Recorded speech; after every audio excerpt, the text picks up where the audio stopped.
दोस्तों, दिनाक्षी short hand में आपका स्वागत है।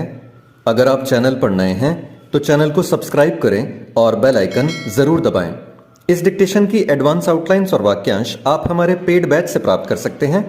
हमारे पेड बैच में आपको प्रतिदिन सभी डिक्टेशंस की एडवांस आउटलाइंस और वाक्यांश दिए जाते हैं और कुछ ऐसी डिक्टेशंस जो केवल पेड मेंबर्स को ही प्राप्त होती हैं। हमारे पेड बैच को ज्वाइन करने के लिए और बैच के बारे में संपूर्ण जानकारी प्राप्त करने के लिए आप डिस्क्रिप्शन बॉक्स में दिए गए मोबाइल नंबर पर व्हाट्सएप कर सकते हैं।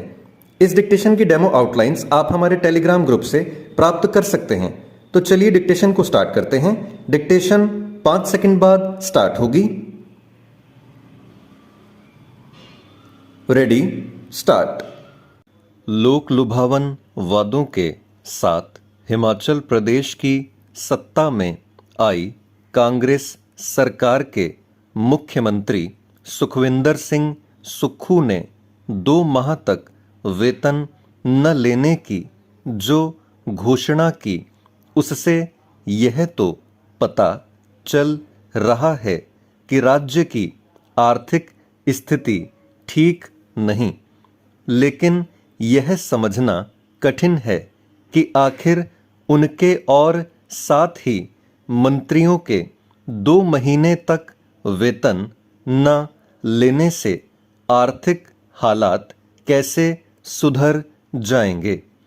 यह प्रश्न इसलिए क्योंकि उन्होंने यह नहीं कहा कि वह और उनके सहयोगी 2 माह का अपना वेतन सदैव के लिए छोड़ रहे हैं।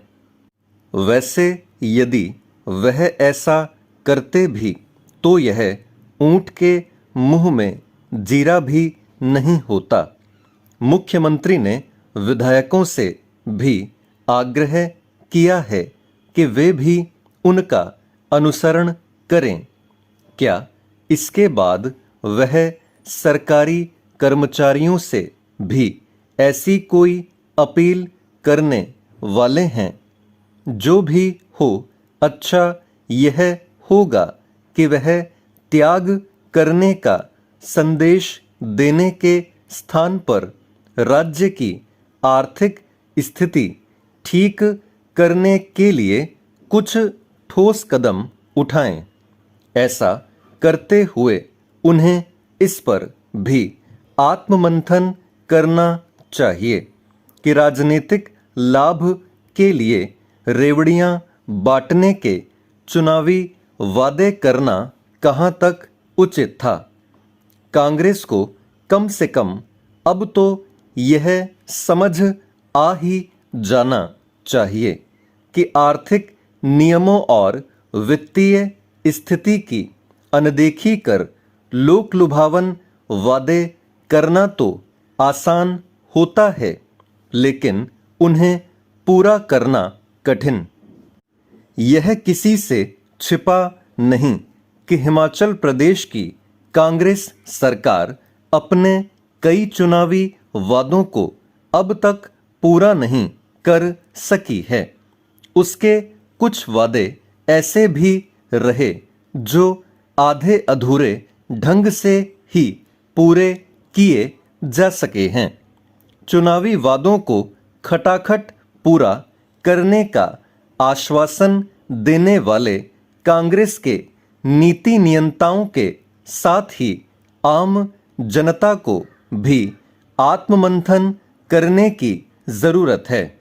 उसे यह आभास होना चाहिए कि लोक लुभावन वादे करने वाले उसे केवल गुमराह ही नहीं करते, बल्कि उसके भविष्य से खिलवाड़ भी करते हैं।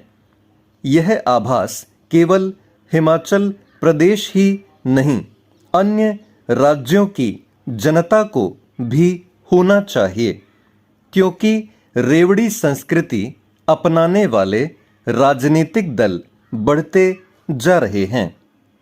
यह किसी से छिपा नहीं कि जैसे हिमाचल प्रदेश आर्थिक संकट से दो चार है, वैसे ही कर्नाटक और कुछ अन्य राज्य भी।